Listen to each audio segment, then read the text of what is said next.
SSLC ಪರೀಕ್ಷೆಯಲ್ಲಿ ಹಿಂದಿಗೆ ಅಂಕ ಇಲ್ಲ. ಪರೀಕ್ಷೆ ಹಿಂದಿಯದೇ ಬರೆದ್ರೂ ಕೂಡ ಅದನ್ನ ಗ್ರೇಡಿಂಗ್ಗೆ ಮಾತ್ರ ಪರಿಗಣನೆಯನ್ನ ಮಾಡಲಾಗುತ್ತೆ. ಎಸ್ಎಸ್ಎಲ್ಸಿ ಪರೀಕ್ಷೆಯಲ್ಲಿ ಭಾಷೆಗಳಲ್ಲಿ ಈಗ ಹೊಸ ಬದಲಾವಣೆಯನ್ನ ತರಲಾಗಿದೆ. ಈ ಮುಂದೆ ಈ ಹಿಂದೆ ಇದ್ದಂಥದ್ದು 6 ಭಾಷೆಗಳಲ್ಲಿ ಕೂಡ ಅಂದ್ರೆ ಕನ್ನಡ, ಹಿಂದಿ, ಇಂಗ್ಲಿಷ್ 3 ಭಾಷೆ ಕೂಡ ಪರಿಗಣನೆ ಆಗ್ತಾ ಇತ್ತು. ಆದ್ರೆ ಇನ್ಮುಂದೆ ಹಿಂದಿ ಗ್ರೇಡಿಂಗ್ಗೆ ಮಾತ್ರ ಸೀಮಿತ ಆಗಿರುತ್ತೆ. ಪಾಸಿಂಗ್ ಮಾರ್ಕ್ಸ್ ಇತ್ತಲ್ಲ ಅದ್ರ ಜೊತೆಗೆ ಆಡ್ ಆಗೋದಿಲ್ಲ ಅನ್ನುವಂತಹ ಹೊಸ ನಿಯಮವನ್ನ ತರಲಾಗಿದೆ. ಎಸ್ಎಸ್ಎಲ್ಸಿ ಪಾಸ್ ಅಥವಾ ಫೇಲ್ಗೆ ಹಿಂದಿ ಮಾನದಂಡ ಆಗೋದಿಲ್ಲ ಇನ್ಮುಂದೆ. ಸರ್ಕಾರದ ನಿರ್ಧಾರದಿಂದ ಶಿಕ್ಷಕರಿಗೆ ಯಾವುದೇ ರೀತಿ ತೊಂದರೆ ಆಗೋದಿಲ್ಲ. ರಾಜ್ಯದ ಹಿಂದಿ ಶಿಕ್ಷಕರಿಗೆ ತೊಂದರೆ ಆಗೋದಿಲ್ಲ. ಹಿಂದಿ ಪಾಠ ಪ್ರವಚನ ಈ ಹಿಂದೆ ಯಾವ ರೀತಿಯಾಗಿ ನಡೀತಾ ಇತ್ತು ಅದೇ ರೀತಿಯಾಗಿ ಹಿಂದಿ ಕ್ಲಾಸಸ್ಗಳು ನಡೆಯುತ್ತೆ. ಆದ್ರೆ ಹಿಂದಿ ಶಿಕ್ಷಕರಿಗೆ ಯಾವುದೇ ರೀತಿ ತೊಂದರೆ ಆಗೋದಿಲ್ಲ. ಹಿಂದಿ ಶಿಕ್ಷಕರಿಗೆ ತೊಂದರೆ ಆಗುತ್ತೆ ಅನ್ನುವಂತಹ ವದಂತಿಯನ್ನು ಹಬ್ಬಿಸಲಾಗ್ತಾ ಇದೆ. ಶಿಕ್ಷಕರ ಕ್ಷೇತ್ರದ ಕೆಲ ಎಂಎಲ್ಸಿಗಳಿಂದಲೇ ವದಂತಿ ಹಬ್ಬಿರುವಂತಹ ಆರೋಪ ಕೂಡ ಕೇಳಿ ಬರ್ತಾ ಇದೆ. ಇಂಥ ವದಂತಿಗಳಿಗೆ ಹಿಂದಿ ಶಿಕ್ಷಕರು ಕಿವಿಗೊಡಬೇಡಿ. ಎಲ್ಲಾ ಹಂತದಲ್ಲೂ ಕೂಡ ಹಿಂದಿ ತರಗತಿಗಳು ನಡೆಯಲಿವೆ. ಮಕ್ಕಳಿಗೆ ಹಿಂದಿ ಪಾಠ ಪ್ರವಚನ ಅದೇ ರೀತಿಯಾಗಿ ನಡೆಯುತ್ತೆ. ಹಿಂದಿ ಪಾಠ ಮಾಡುವಂತಹ ಶಿಕ್ಷಕರ ಕೆಲಸಕ್ಕೆ ಕೂಡ ಯಾವುದೇ ರೀತಿ ತೊಂದರೆ ಇಲ್ಲ. ಎಸ್ಎಸ್ಎಲ್ಸಿಯಲ್ಲಿ ಹಿಂದಿಗೆ ಅಂಕವನ್ನ ಕೊಡಲ್ಲ, ಅದ್ರ ಬದಲಾಗಿ ಗ್ರೇಡ್ ಮಾತ್ರ ಕೊಡ್ತಾರೆ. ಮಕ್ಕಳು ಹಿಂದಿ ತರಗತಿಗೆ ಈ ಹಿಂದೆ ಯಾವ ರೀತಿಯಾಗಿ ಹಾಜರಾಗ್ತಿದ್ರು ಅದೇ ರೀತಿಯಾಗಿ ಹಾಜರಾಗಲೇಬೇಕು.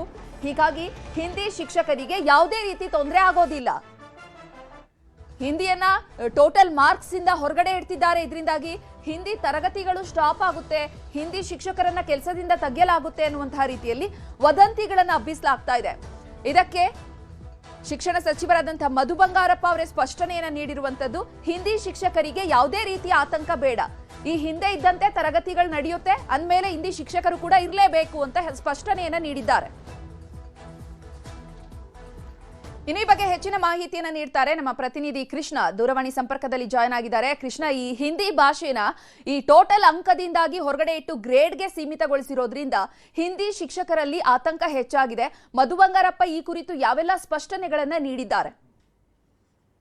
ಖಂಡಿತವಾಗ್ಲೂ ಚೈತ್ರ, ಒಂದಷ್ಟು ಗೊಂದಲಗಳು ಕೂಡ ಇದಾವೆ. ಆ ಕಾರಣಕ್ಕೋಸ್ಕರವಾಗಿನೇ ಈಗ ಹಿಂದಿ ಶಿಕ್ಷಕರು ಕೂಡ ಎಲ್ಲೊಂದ್ ಕಡೆ ಒಂದ್ ರೀತಿ ಗೊಂದಲಕ್ಕೆ ಈಡಾಗಿರುವಂತದ್ದು. ಹಾಗಾಗಿ ಈಗ ರಾಜ್ಯ ಸರ್ಕಾರದಿಂದ ಒಂದು ಸಂದೇಶವನ್ನು ಕೊಟ್ಟಿರುವಂತದ್ದು. ಈಗಾಗಲೇ ಎಸ್ಎಸ್ಎಲ್ಸಿ ಪರೀಕ್ಷೆಯಲ್ಲಿ ಹಿಂದಿ ಅಂಕ ಅಲ್ಲ, ಆದ್ರೆ ಹಿಂದಿ ಪರೀಕ್ಷೆ ಬರೆದವ್ರಿಗೆ ಗ್ರೇಡಿಂಗ್ ಅನ್ನುವಂಥದ್ದು ಮತ್ತೆ ಎಸ್ಎಸ್ಎಲ್ಸಿ ಪಾಸ್ ಫೇಲ್ ಆದವ್ರಿಗೆ ಹಿಂದಿ ಮಾನದಂಡವಲ್ಲ ಅನ್ನೋ ನಿರ್ಧಾರವನ್ನ ರಾಜ್ಯ ಸರ್ಕಾರ ಏನ್ ಮಾಡಿದೆ. ಅದು ಎಲ್ಲೊಂದ್ ಕಡೆ ಆ ಒಂದು ನಿರ್ಧಾರದಿಂದಾಗಿ ಒಂದಷ್ಟು ದಿನ ಶಿಕ್ಷಕರು ಕೆಲಸವನ್ನ ಕಳ್ಸಿಕೊಡ್ತಾರೆ, ಅಂದ್ರೆ ಹಿಂದಿ ಶಿಕ್ಷಕರು ಕೆಲಸವನ್ನ ಕಳ್ಸಿಕೊಡ್ತಾರೆ, ಮತ್ತೆ ಶಾಲೆಗಳು ಕೂಡ ನಡೆಯಲ್ಲ, ತರಗತಿಗಳು ಕೂಡ ನಡೆಯಲ್ಲ.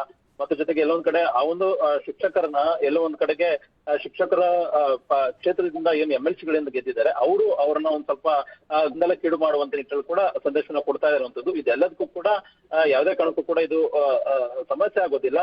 ಎಲ್ಲವೂ ಕೂಡ ತರಗತಿಗಳು ಕೂಡ ನಡೀತವೆ, ಮತ್ತೆ ಯಾವುದೇ ಒಂದು ಶಿಕ್ಷಕರು ಕೂಡ ಕೆಲಸಕ್ಕೆ ಹೋಗೋದಿಲ್ಲ. ಇವೆಲ್ಲವೂ ಕೂಡ ವದಂತಿ ಅನ್ನುವಂಥದ್ದು ಮೇಲ್ನೋಟಕ್ಕೆ ಈಗಾಗಲೇ ಕಂಡು ಬರ್ತಾ ಇರುವಂತದ್ದು. ಅದಕ್ಕೋಸ್ಕರವಾಗಿನೇ ಶಿಕ್ಷಣ ಸಚಿವರಾಗಿರ್ತಕ್ಕಂಥ ಮಧು ಬಂಗಾರಪ್ಪ ಅವರು ಇದೀಗ ಒಂದು ಸ್ಪಷ್ಟವಾದ ಸಂದೇಶವನ್ನು ಕೊಟ್ಟಿರುವಂತದ್ದು. ಎಲ್ಲಾ ಹಂತದಲ್ಲೂ ಕೂಡ ಹಿಂದಿ ತರಗತಿಗಳು ಕೂಡ ನಡೆಯುವಂತದ್ದು, ಅದ್ರ ಜೊತೆಗೆ ಮಕ್ಕಳಿಗೆ ಹಿಂದಿ ಪಾಠ ಆಗಿರ್ಬೋದು ಮತ್ತೆ ಪ್ರವಚನ ಕೂಡ ನಡೆಯುವಂತದ್ದು. ಜೊತೆಗೆ ಈಗಾಗಲೇ ಶಿಕ್ಷಕರು ಕೂಡ ಈ ಒಂದು ನಿರ್ಧಾರದಿಂದಾಗಿ ಹಿಂದಿ ಶಿಕ್ಷಕರು ಕೆಲಸವನ್ನ ಕಳ್ಸಿಕೊಡ್ತಾರೆ ಅನ್ನೋ ಒಂದು ಚರ್ಚೆ ಕೂಡ ನಡೀತಾ ಇತ್ತು, ಪರ ವಿರೋಧದ ಕೂಡ ಚರ್ಚೆ ಕೂಡ ನಡೀತಾ ಇತ್ತು. ಯಾವುದೇ ಕಾರಣಕ್ಕೂ ಕೂಡ ಶಿಕ್ಷಕರನ್ನ ಕೆಲಸದಿಂದ ತೆಗೆಯುವಂತ ಒಂದು ಪ್ರಶ್ನೆ ಇಲ್ಲ ಅನ್ನೋ ಸಂದೇಶವನ್ನು ಕೂಡ ಕೊಟ್ಟಿರುವಂತದ್ದು.